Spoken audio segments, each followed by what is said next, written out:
Welcome to Live at the Blue Box. It is now time for Input Junkie. Actually, you guys are here on a special night. Last week we had to cancel because of weather. And last week was ironically titled The Con Before the Storm. Yet it should have been more the con during the storm. And this week it should be the con after the storm, but we're still calling it the con before the storm, even though the con is all you. Winter is coming. Oh, we should have called it that. Way to fail. But the reason we're saying it's the con before the storm is it's before Thanksgiving. Oh, no, it's after Thanksgiving. Good night, everybody. I'm going to go home. It's before Christmas and all the Hanukkah and everything else that's going on. The hoopla. Yes, the con before the hoopla. So, all right. So we are going to interview author Russell Lissau, which I'm really excited to interview Russell. And Martha, can you hear Russell when he's talking, or do we need to move the mic? It's unidirectional, so you might want to get it right up in your grill there. Is that better? Is it on? Oh, Edward it wasn't on. Edward turned it off. Tech boy failed. Yeah, that's right. It's not like we own a media company or anything. You don't need my notes from the last show. So Russell, first of all, you don't know this, but when we started our network's been around for a couple of years now. When we started it, I went to C2E2. We had not started yet. Okay. I had barely done more than, I think at that point, 3 podcasts, but we knew we were starting a podcast network. And one of the first people I talked to was you. Excellent. And I never forgot. Oh, thanks, man. It was so fun because I was there in a different capacity than I had been before. I'd been press there. I'd been, a vendor there. But this was different. And you're there as a professional. I was. But we hadn't even started.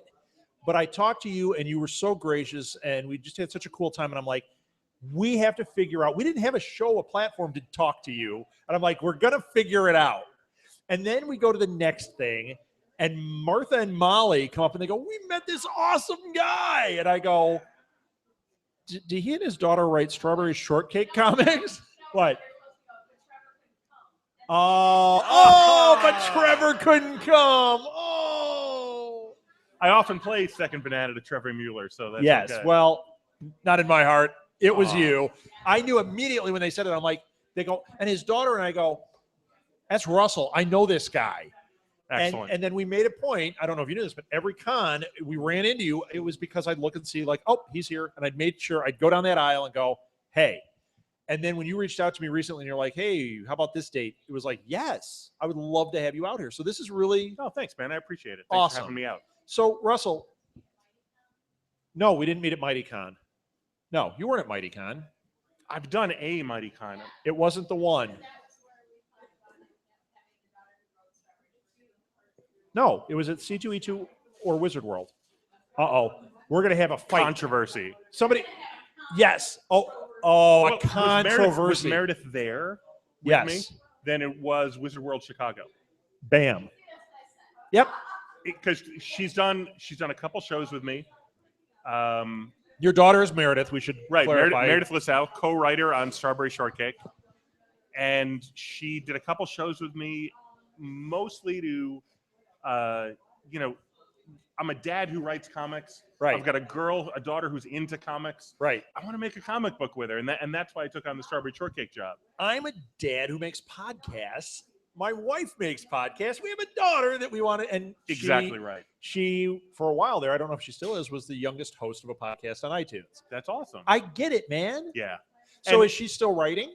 She is. Not with me. She has broken out on her own. Oh, she has? She has, which is very cool. She did a comic book for charity this year as a school project.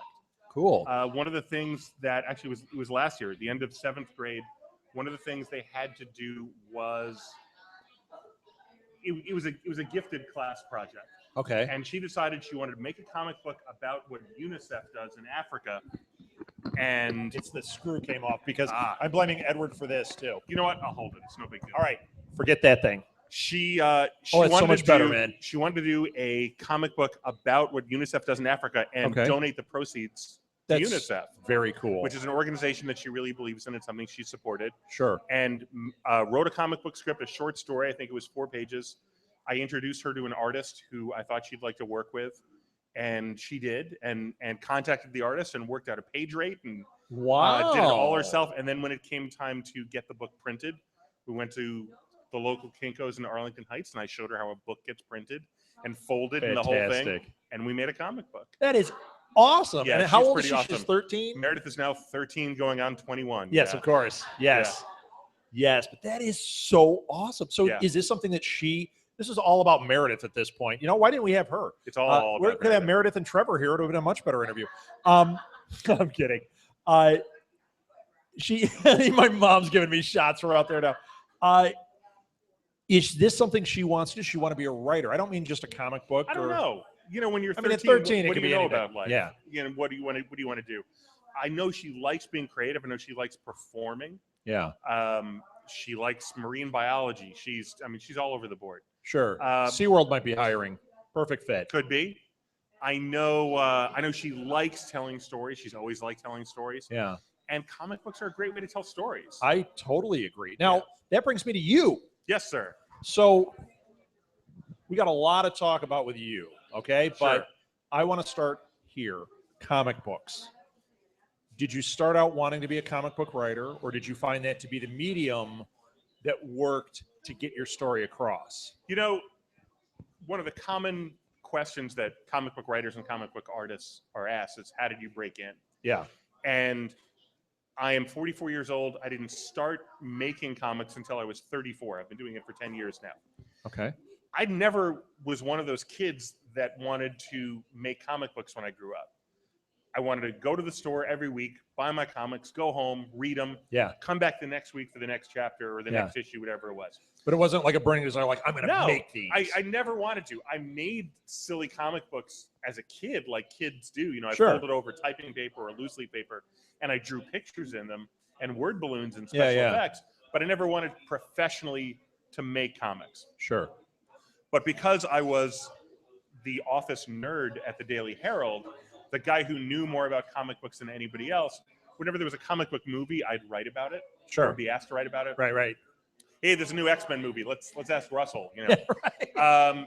So I did that for a while, and I also started doing a lot of freelance magazine writing for North Shore Magazine, for Chicago, for the Miami Herald, for the Baltimore Sun, for the Advocate, Sure. For Curve Magazine, magazines and newspapers and webzines across the country, including Wizard. I was a regular writer at Wizard for a while.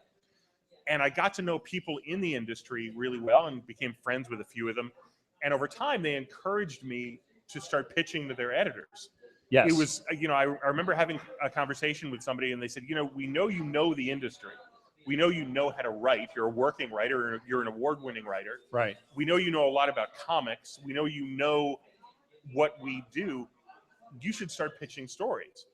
And I really wasn't interested. I wasn't interested at all until I had an idea for a story.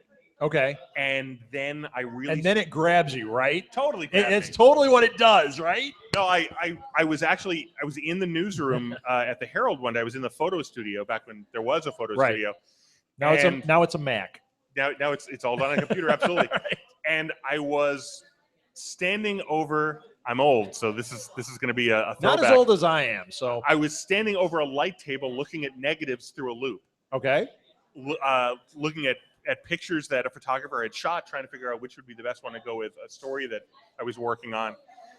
And I flashed on an idea, I flashed on an image of a photographer in Metropolis looking at a light table, looking at photo negatives on a light table, and realizing that in the sequence of negatives, he had accidentally captured Clark Kent turning into Superman. Oh my gosh, what an awesome idea. In the background, deep in the background. Yeah. That's awesome. And what to do with those photos. Right. Do you publish them? Do you just tell Clark? Do you publish them and win the Pulitzer Prize and get famous? Right. Or do you protect the identity of the world's greatest hero? What a great idea, man. And I was lucky enough to know Jeff Loeb, who was a Superman writer at the time. And writes His Tremendous writer. Daredevil books are astounding. Jeff and Tim Sale were both early, not only friends, but early supporters of mine as I was getting into comics. Sure. Guys who really became my mentors in a lot of ways. That's awesome. Those good mentors to have. Excellent mentors to have. And I had mentioned that story idea to Jeff. I'm like, I think this is a good story. What do you think? And he said, I think that's a great story idea. Here's the editor you need to talk to. And set me up with Eddie Berganza, who was the Superman editor at the time. This is like 12 years ago. And I had a meeting with Eddie Berganza at Wizard World Chicago in 2003, I think. Okay. And went up to Eddie, shook his hand, firm handshake, feeling professional. And he goes, well, Jeff says you're a guy you should talk to and that you want to write Superman. I said, yes, I do. He goes, well, today we announced that we've hired Brian Azzarello and Jim Lee to do Superman for the next year. We don't need any Superman stories. What else you got? And I said, I mean, come on. Well, how do you compete with that, right? Right. He's we're full up with Superman. What else you got? Okay. And hey, foot's in the door. Right. And on the spot, I said, well, I can do Batman. I'd always been a Batman fan. I always loved Batman. Sure. He said, I said I can do Batman. He said, the sandbox you want to play in. He said, well, start pitching us Batman stories. And I started pitching Batman stories. And after about a year and a half. Was it a photographer called Batman and Bruce Wayne was changing into a cowl? And no, I'm kidding. Completely different. I would have done that. Stories. That would have been my thing immediately. Okay, what about Ant-Man? He's getting into an Ant-Man costume. Right. The one story. Leave, please. I'd still love to go back and do that. I'd still love to go back and do that Superman. Sure, it sounds great. It was a fun tale to do. Ironically, about 2 or 3 years ago, an acquaintance of mine in the industry, Clay Moore, who's a tremendous writer, wrote a very similar story. Really? And it was published in the digital first Superman title, Adventures of Superman. Yeah. It's a great story. I haven't read that, but I just got into those digital things. Yeah. Actually, I think Jeff Loeb wrote a digital Daredevil, and I met the comic book artist on it. Oh, excellent. Who said, you need to read these. And it won an award, or it was just up for a Harvey or something. And I was like, I didn't know that. Yeah, something. It was somebody I met at one of the cons. Cool. And what attracted me is his artwork was like, oh my gosh, they're amazing. He's like, oh, I wrote this or I did this for Jeff Loeb. And I was when you're Jeff Loeb, you can have your pick of the litter when it comes to artists. Right, of course. Yeah. So I started pitching Batman stories, and in 2005, they gave me my first assignment. Excellent. And that was the lead story in Batman Allies, Secret Files and Origins 2005. And then from there, about a year later, I became one of the regular writers on the Batman Strikes. Oh. And that led to Strawberry Shortcake and Shrek and the other all-ages comics. I see the line from Batman to Strawberry Shortcake. Of course. I mean, it's a natural line. Right. That is fantastic. Thank you know what? I know another show that's going to want to interview you. We have a show about Gotham and Batman called Before the Bat. Cool. They just interviewed, and I don't know his name, but the writer for the Grayson comic that's really good right now. Oh, I'm blanking on who it is. You know who I mean, though. Was Christos Gage doing that? Nope, it's a different name. We'll figure it out. He wrote he's writing the great. Go to Before the Bat. It's an interview that was just on there. Sure. And it was so great to listen to. And I'm like, you need more writers on here. So I'll connect you to them too. Yeah, that'd be great. Get that word out there. So that is really thanks, man. A great story, man. Thanks. I love it. You know, there have been a lot of journalists who have made the jump to comics. Alan Moore, Mark Wade. Mark had been a comics journalist like me, and Alan had been a newspaper and magazine journalist. Right. Well, you can read their books, man. Sure. I mean, especially Alan Moore, like every third page is, here's an entire page of text. Yeah. Written like a story out of a newspaper. Yeah. You could tell. Oh, but they're good. Yeah. Absolutely. Are you an Alan Moore fan? I am an Alan Moore fan. Okay. So am I. I love Alan Moore. In fact, the comic book store where I'm a regular shopper, my local comic book store, which is Dreamland Comics in Libertyville. Oh, I love Dreamland. Yeah. They just picked up a collection of Superman books, hundreds and hundreds of books. And I'm going through the pile just to see what's there. And 2 of Alan's early stories were Superman stories, 2 of his first DC books. Wow. And I found them in the pile. And I don't know if they were destined to go to the quarter box where they were headed, but I pointed them out to the manager and said, you guys need to know you got some special books here. Yeah. Of course, you said, I'll give you a quarter each. I had them ready. Okay. Books that were already in my collection. Now, do they know you're a writer? They know you there? Yeah. They know you. Okay. Yeah. I've talked to other people that right in that. And they go, oh yeah, I shop here. Like they have no idea. And I'm like, you need to kind of tell them they'll have you out for signings. And I do signings every time I've got a new book out at Dreamland. They order my books for me. It's terrific. Gotta love it. Yeah, every comic book writer or artist, or letterer or inker for that matter, should really have a relationship with their local store, because it's a relationship that works both ways. They can promote your work. Yes. You can promote their store. Yes. By saying, just like I'm doing now with you, yes. hey, I buy my comics at Dreamland Comics. That's where you can go get them. Well, and you know what? For something like this, this is a perfect platform because we'll put it in the show notes. Yeah. I'll put a link to Dreamland Comics. We know the one out here in Schaumburg. Different chain, different owners. Right, but didn't they start out as the same? And yeah. And I love Dreamland. Great store. So very cool. Yeah, I know it's different owners, but doesn't matter. Once people hear the name, they know, okay, that place. So yeah, very cool. Thank you. So okay, we've figured that little line out. Okay. We go to Strawberry Shortcake. Now you were assigned this, I'm assuming. Yeah. Or you were like, I've got this great Strawberry Shortcake story where Boysenberry comes and. I had actually done the publisher of the Strawberry Shortcake book was Ape Entertainment. Yeah, I remember Ape. Are they still around? Kind of. Okay. Wait, are they the ones that did the Ape, the Comic-Con thing, the alternative press one? Were they involved with that? No, I don't Ape think is so. an alternative press expo. I remember that. No, that's different. It's different because different organization. I always think of them as the same. Right. But I remember they published, and then they were doing indie comics, and I'm like, who's this? Ape was doing a lot of stuff that was all ages comics and also tied into video games. Yes, they did like Sonic and those other ones, right? Wasn't that Ape? I don't know if it was Sonic. I'm blanking on the book now, but there was one iPod game, that had a comic book. Sure. And it sold a jillion copies. Yeah, right. But they got the license to Strawberry Shortcake, and I had been working on their Shrek comic. Yes. They had license to Shrek too. And I enjoy doing all ages comics, and I heard they were doing Strawberry Shortcake.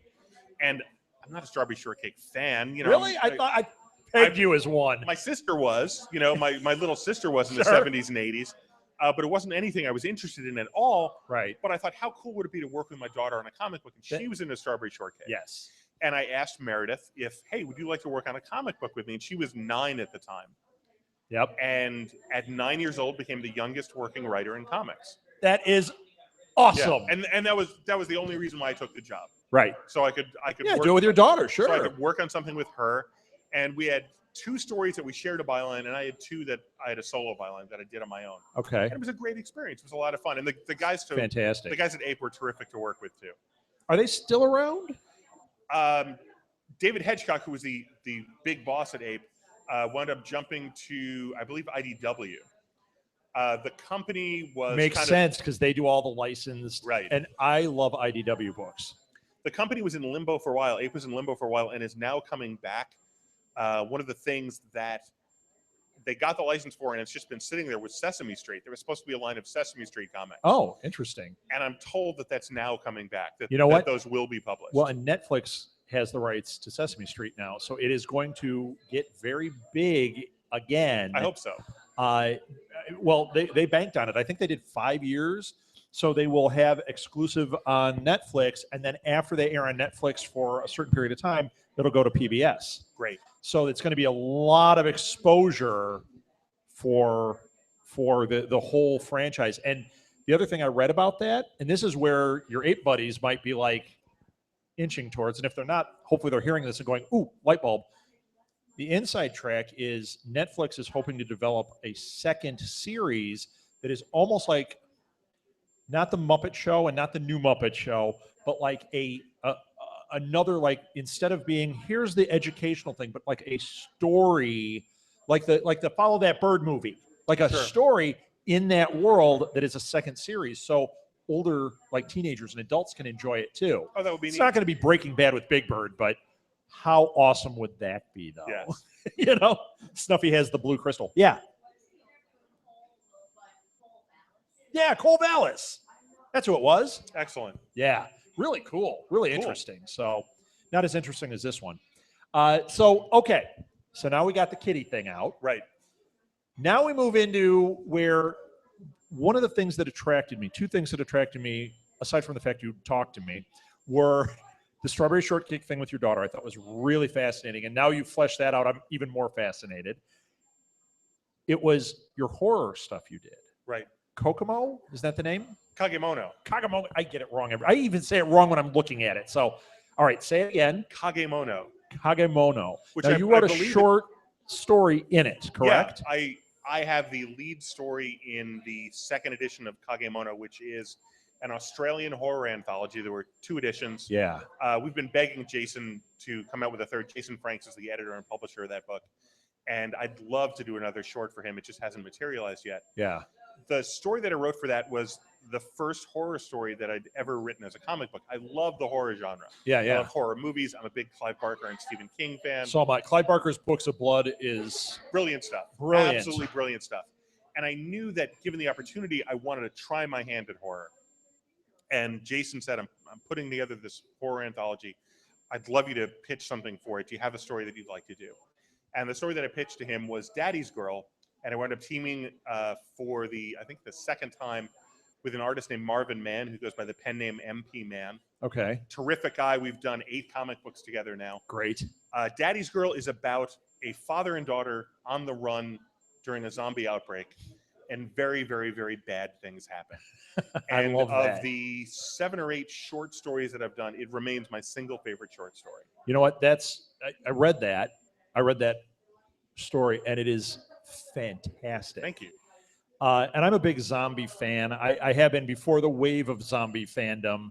I loved all that stuff. Sure. And it, to me, is one that belongs on the lexicon. The stories that you go, this is a story that stays. How I felt when I read Walking Dead the first time and went, Yeah. This isn't a rehash. This is a story I want to remember. And that's how I felt about yours. Well, I think something that I took from The Walking Although Dead. I call it Kokomo, so that's all right. Something that I took from The Walking Dead as I was writing Daddy's Girl. Walking Dead really isn't about zombies, and neither is Daddy's Girl. Right. It's about humanity. It's about the relationship. And their relationships. Yeah. Daddy's Girl is about the lengths that this father will go to protect his family, and how when things go bad, and they go really, really bad, the things he has to do to protect his family and for his family. Yeah. And when you get to that last page, when you get to the cliffhanger, the reveal at the end, I get chills still reading that story. I'm actually kind of getting them right now because I know what happens. It's been, 4 or 5 years since I wrote that story, and I get chills knowing what he has to do at the end of that story. Did you bring a copy tonight? I didn't, unfortunately. Oh, look at that face. She wanted to buy one. I knew who was looking already. But you can order one from me through Facebook or another form of social media. Yes. Oh, she'll be your stalker for a while. Look out. It's also available on Amazon. Yeah, and it's amazing. I wish there was another. Thank you. Another volume coming out. So thanks. Well, let's encourage. I've done quite a bit of horror since then. That was my first horror story.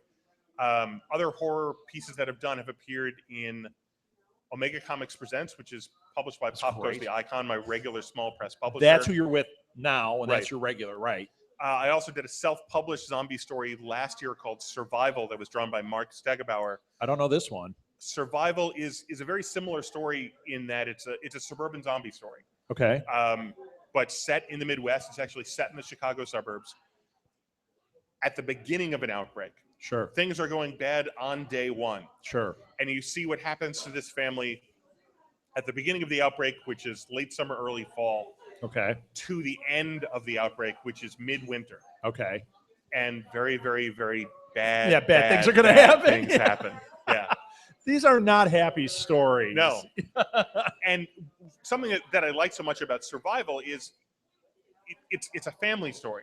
It's a father, it's a wife, and a daughter who's about 12, 13 years old, about Meredith's age, as a matter of fact. And they all become very different people by the end of the story. Much in the way the characters in Walking Dead do. They become very, very different people by the end of the piece. Not Michonne as much, but well, you don't know she has evolved. But you don't know what Michonne was like before.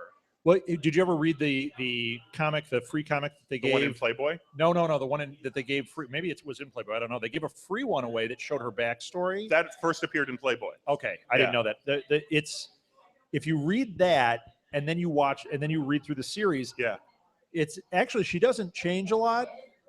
We are revealed a lot more about her. Whereas Rick, different guy from book 1 to book 100. Yeah. It is different. One of the things that I love so much about... I love Michonne, by the way. Don't think I'm throwing her under the bus, man. She's one of my favorite characters ever. One of the things that I love so much about Walking Dead, and people don't really talk about this a lot, Rick is seen as the natural leader of the group, both in the comics and in the TV show. Right. He's a bad leader. He is. If you really want to think about it, he has not made a good decision. Well, they address that in the book and on the show. Yeah. But people usually act like, no, he's the leader, and now he really shouldn't be. He should. He really shouldn't be. There are more capable leaders. Yes. But because he used to wear a badge and because he talks with authority, he has the authority thing. Yeah. Right. There are characters, especially in the show, who are much more capable leaders. Yeah. Than he is. Yeah. And I'd like to see, both in the comic book and in the series, I'd like to see where that winds up. You know, one thing, not to make this the Walking Dead podcast, but one thing that I really love, I've read all the comics to a point. I think I'm a couple behind right now. And the show, they're so different in so many ways. Absolutely. But one of the things that really gets me is Carol. Hated her in the comics. Hated her in the beginning of the show to the point it was like, please, with this character. Right now, Carol might be number 1 for me. When she's on, I'm like, bake those cookies, man. Pull that knife out and put on that blood on your forehead and do your thing. Carol to me is the... Yeah, look at the flowers, Lizzie. That made her like the iconic character for me. Carol to me is the natural leader of that group. That she wasn't. Evolved, not at all. She is. But she has evolved into a survivor. Yes. She has evolved. She is a true survivor of the group. Daryl being number 2 and Michonne being like sharing the number 2 spot. I agree. I think Michonne is still too antisocial. Yes. And I mean clinically antisocial. Yes. Which makes her tough in the leadership role. Why she can't be number 1. Exactly right. Daryl has the same problem. He's charming in that, but he doesn't play well in the group. Like as a leader. But I think any of the 3 of them, I mean, one of the big tests of a leader is fight or flight. How well do you perform in a crisis? Any of the 3 of them, they're going to protect the others. Right. I think Carol really understands what is needed to survive. Yes. And what is needed not only for her to survive, but for the group to survive and for humanity to survive. And she does an incredible job of caretaking as she's doing these things that you're going, what is she doing? And you realize that she has a very specific. See, I'm big on this with writing and I wrote screenplays, and that my big thing is always looking at what is their value system and what is the ethical standpoint they go from. When you can boil it down to that, you can really figure it out. It becomes very apparent who this character is. And the best characters, it doesn't have to be like they only do this and they only do that. It's you get the internal struggle they have when they make this decision, but this is their standpoint. And she is beautiful with that. In the show, I think, and this is something I look at as a writer, who has the best arc? Who is the best story? Carol. Who has developed the most? Who is the most internal conflict? Who is the most external conflict? Yeah. Who is growing as a character the most? Yeah. I think Carol's the answer. Yeah. Carol's agree. arc is a tremendous arc. I think Daryl's is easily number 2. I think so too. Look at him in the beginning. Yes. He's just brother number 1, doesn't really, he just overshadowed by his brother. Yeah. The racism, I don't care about anybody. And I'm now just a dirty he's redneck. Gorgeous character, man. Yeah. Just great. Not gorgeous the way you think he's gorgeous. When his arms come out and he holds the baby. Remember when he held the baby, Martha? Yeah. But she just dropped her iPad. She got so excited. A very, very deep characterization. Yes. Yeah. Oh, wonderful. Yeah. So have you ever read, this is going back to comics, Rich Perez has been out here from Tango Comics. You ever read Tango Comics? No, I don't think so. Okay, they're a small press. Really good. Okay. And they only come out with books every once in a while. Rich and Rage do it. Rich is the writer, and he wrote a zombie story called The Scent.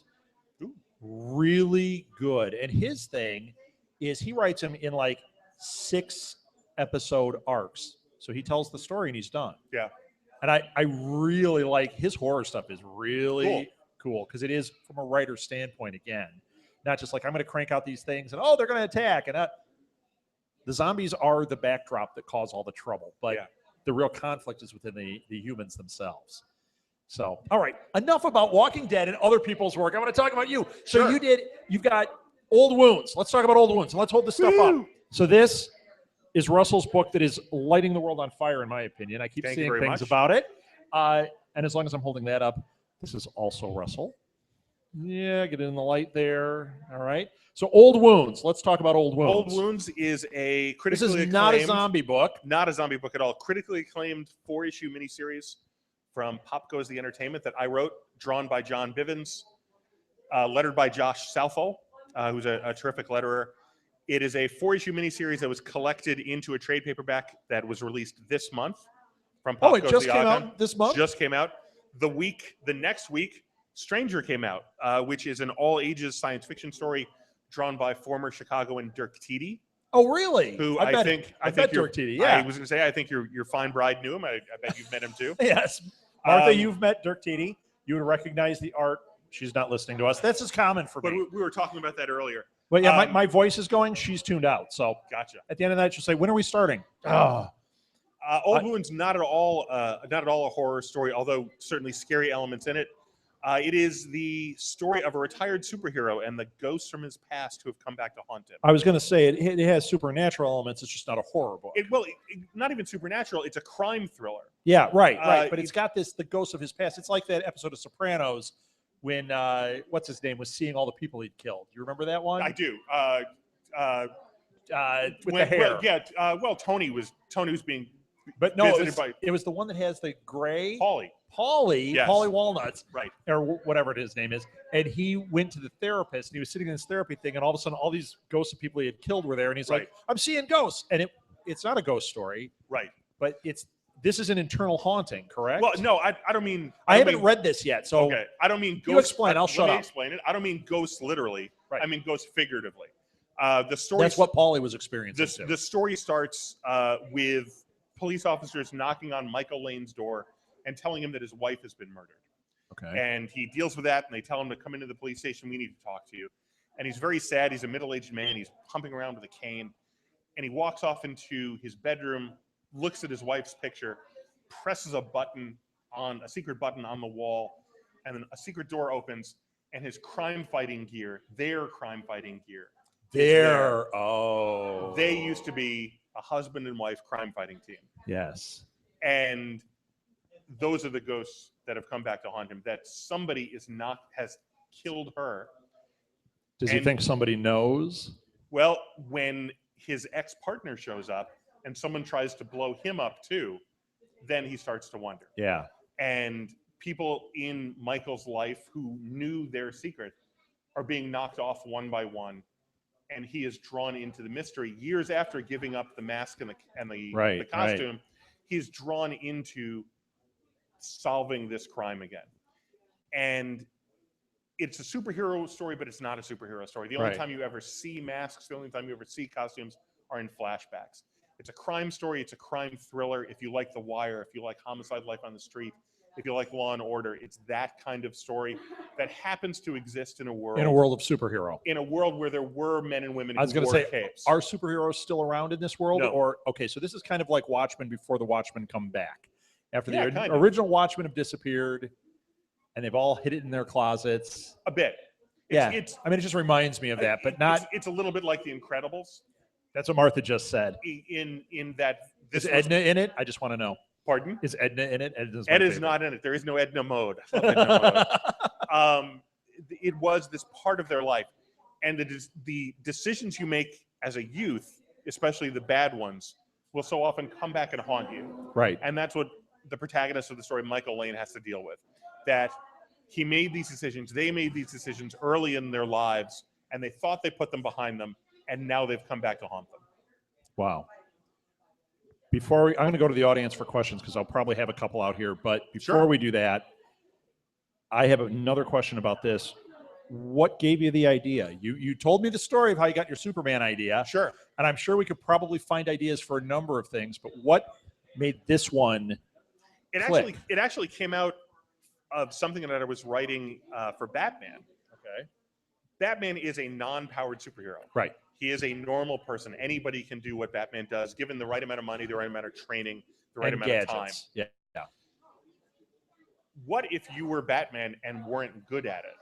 That was my question Okay. for Michael Lane.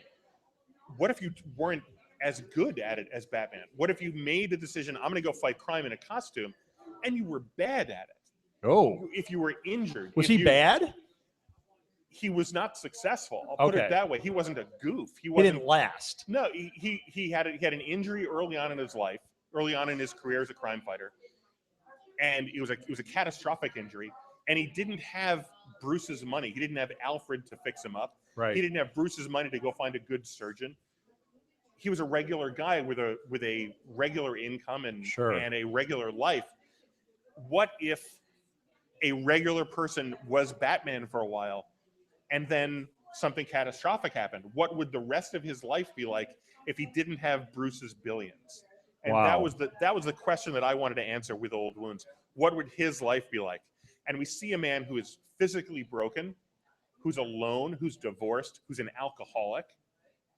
And to me, that's what I think Bruce would be. Right. Without the billions, without Alfred. If he lost it all. If he lost it all. Yeah, we only hear the stories where he's still got it. Right. If things went south, Bernie Madoff got a hold of him. Well, and really took it down. I mean, if you're taking it from the start of him that way. Right. He didn't start that way. Right. So, yeah. But fortunately, Bruce would never wind up in the same situation because he would always find a way to survive. Right. And always find a way to succeed. He's been broken. We saw it with Bane. Spoiler. The mansion has been burned to the ground. Spoiler, He has lost the people in his lives. Right. But he has the moral fortitude and has the willpower to succeed. Right. What if he didn't? What if there was a person? It's a great story. Yeah. And that's what Old Wounds came from. Love it. I know I've seen this. Did this win an award, or is it up for an award or something that I saw recently? I thought was it nominated? I thought I saw something. Not as far as I know. How do we get it nominated? What do we do? The award season starts next year for books that come out this year. Okay, well, so I'm encouraging because it sounds incredible, and your other stuff is that good. There are fan-driven comic book awards. I think anybody can nominate books for the Harvey Award. I'm not sure about that. But Pretty sure about the Harvey. I think anybody can nominate books for the Harvey Award. The big one, the big award, the Eisner, is of course industry driven. Sure. And I didn't write it to win awards. I didn't write it to get nominated. I wrote it because I had a great story to tell, and I knew John Bivens was going to be the artist to work with on that because he loves the gritty, he loves the grime. Yeah, the artwork is really cool. A background in horror. So there are some horrific scenes in the book. There's one of them. Yeah, there's one right there. Yeah, people lying with body parts missing. Yeah, the faces are really tight on here too. I knew John was going to be the guy to tell the story the way I wanted it told. Yeah, I love his. He gets a lot of expression out of the faces, and some of them very minimalistic. Yeah, and still pulls it across. So that's really tough to do. Yeah, very good. John and I had worked on a prior story together, a short story called One of Us, that stars the police detectives who investigate the crimes in Old Wounds. And as an extra in the trade paperback, which again just came out this month, we included Old Wounds in the trade paperback. So not only do you get the 4 issues of Old Wounds, you get the short story One of Us as well. Oh, cool. Yeah. Very cool. Yep. So anybody out here, as we're going, does anyone have any questions? Anyone want to ask Russell anything? Sometimes we get questions, sometimes we don't. You don't have to be panicked out there. All right, think about it. We might... Oh, good. Awesome. Excellent. Thank you. People, you can download it right now. Very cool. Oh, you can do it on Kindle. All Which right. book? Old Wounds? Kagemono is available on Kindle? I didn't even know that. That's excellent. So there's Thank a you tip very for much. everybody. And I will put this stuff in the show notes too, and I'll probably write on there, hey, get it on Kindle. Great. That way people know they can do that. Cool. Really cool, man. And now this one. So this is your new series. Strangers is very, very different. It's a standalone story. That is the first all ages story I've done since Strawberry Shortcake.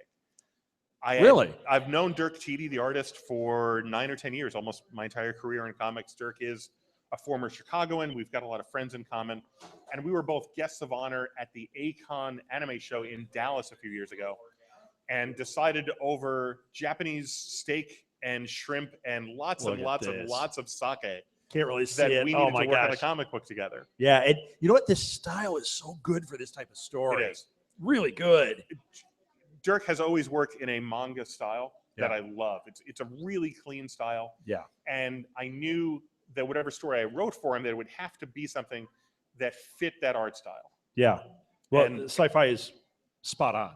Thank you. And he did an absolutely tremendous job. He penciled, inked, and colored it himself. He lettered the book himself. He didn't want to give up any kind of creative control. I wrote the script. He ran with it and did just tremendous work. So, okay, let's talk about that process for a second. As a writer, because I'm a firm believer that comics are just a wonderful medium to work in. A lot of people that are like aspiring filmmakers, you know how expensive that is? You think this is expensive? That's ridiculous. Sure.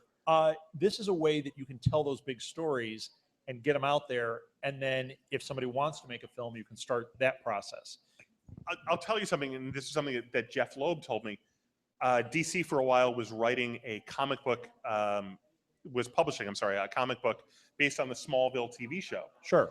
And I wanted to pitch for it. I loved the show and wanted to pitch for it. And the first pitches that I sent to Jeff, he said they're too much like the television show. They'd be great television episodes. Right, but they have to be. It's a comic book. You need to do stuff in the comic that they can't afford to do in television. Right. Bigger explosions, Right. bigger battle scenes. Everything's bigger. If you're going to put a monster in a comic book, it can be the biggest, ugliest, freakiest monster you've ever seen. Right. And you can't do it in the television show or in a movie because the budget to create that creature would be outrageous. Right. Look at Watchmen. The ending of The ending of the book versus the ending of the movie. of the book versus the ending of the movie. Very It different. also endings. wouldn't work with the big squid. That would have been bizarre. Well, but how in would- the comic, it's how would that look? fantastic. How would the giant space squid look on screen? Right. It would be laughable. Mhm. But people buy it in the comic book. It wasn't laughable in the book. Not at all. Especially the way Gibbons drew it, that you only see, if you The remember the tentacles sequence, and- you see a bit of tentacle, you see a bit of beak, you see a bit of eye, and then you see all of Manhattan and how enormous this thing is. You'd never be able to pull that off in a television show or in a movie. No. That's only something you can do in a comic book. And if you did, it would look like you were trying to save on budget. Yeah, It doesn't have the reveal. right. You can't reveal that same way Exactly right. unless it's all dark. And then a little reveal, but then, it would but then as soon never as it's work. lit, it looks terrible. Yeah, as soon as it's lit. But in the comics, you can do it. And So- that's one of the reasons why, and I've noticed this as a movie fan, really bad action movies, really bad horror movies, Yeah. are always, the scenes are always shot at night, or at Yeah. least it's made to look at night. Yeah. It's not because night is scarier. It's because you can hide can bad hide special effects, Yep. and you can hide low budget if you shoot it in the dark. Right. So some of the later Predator movies, I'm thinking of the Predator versus Alien movies, Yeah. are shot exclusively at night. Right. They're all at night, Right. so you don't have to show anything. Right. Whereas the original Alien, although the monster was hidden so much of that movie is very well lit. Yeah, you can see everything. You can right. see everything. The dark can hide, I don't want to say mistakes, Imperfections. imperfections. Yes. Certainly. And a poor budget. right. You look at Aliens, the sequel. Right. Incredibly well lit movie. Despite the content, Right. that's a really brightly lit movie. Yes. Because it's James Cameron and he wants to show off all of his toys. Right. And he's working with what at the time had to be $150 million budget. Yeah. By today's standards. Yeah. Easily Oh no, 100 at least easily $150 because Terminator million. 2 at the time was $2 million.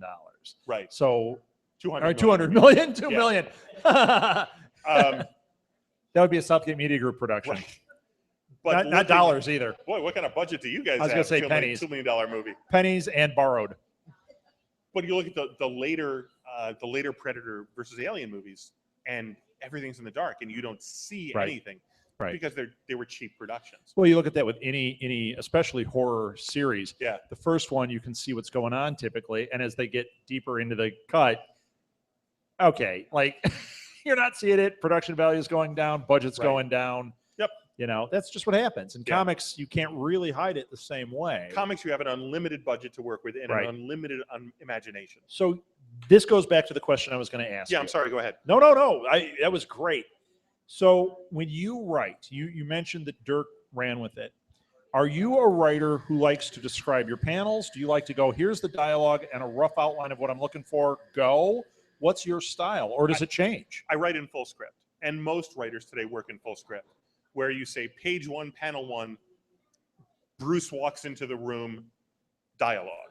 Got it. Page 1, panel 2, Bruce walks over to a desk, dialogue. Okay. I write in full script because Do you give as much as we see Bruce's back, a shot from behind? Because I've read that give direction. Because as a script writer, for trying to write like movie scripts, I ran into that there also. If a guy's making his own movie, he might not say all that. A guy trying to get his story across, Charlie Kaufman is going to say, you're seeing the back of his ear and it closes in. Are you that writer? sometimes. Okay. It depends on what artist I'm working with and how well they understand my shorthand and how well I understand their shorthand. And by shorthand, I mean the way they work, Right. the language in which they work. Are we talking the same language? Sure. On the other hand, if it's somebody new, or if I'm writing a script and I don't know who's going to draw it yet, my scripts are fairly well detailed. Sure. They're not Alan Moore detailed. I'd say more in line. Most aren't. More in line. You ever read the script from hell? Oh, holy moly! I mean, you know Dave Gibbons' story about Watchmen. No. It's terrific. You can get the Watchmen scripts in the Absolute Watchmen collection. Oh, I haven't seen this. Okay. It's the script. I bet it's great. The script is tremendous, but there's so much detail that Dave had to go through with two highlighters. One, to highlight the really important stuff that had to be in the story. Two, to highlight the stuff that probably should be in the story but wasn't as important, and anything he didn't highlight was ignored. Wow. Because there's so much detail in an Alan Moore script. Yeah. In mine, there's a level of detail, but it's not that detailed. It's more in line with how a Greg Rucka writes, how a Devin Grayson writes. Jeff Loeb, on the other hand, has a very bare bones scripting style. Okay. Very limited set direction. His scripts look like movie scripts because that's his background, writing for TV, writing for movies. Right. And he's worked with artists who understand his language. He also gives his artists a lot of room to play with. Whereas I want the artist to know, and I say that at the top of every one of my scripts, I want the artist to know how I see the story in my head, how I see the pages laid out, how I see the panels laid out. But if you as the artist can make the story better, please make the story better. There you go. That note is on the top. That's what I was looking for. That note is on the top of every one of my scripts. This is how I see the story in my head. If you can make it better, make it better. Very nice. Thank you. Very nice.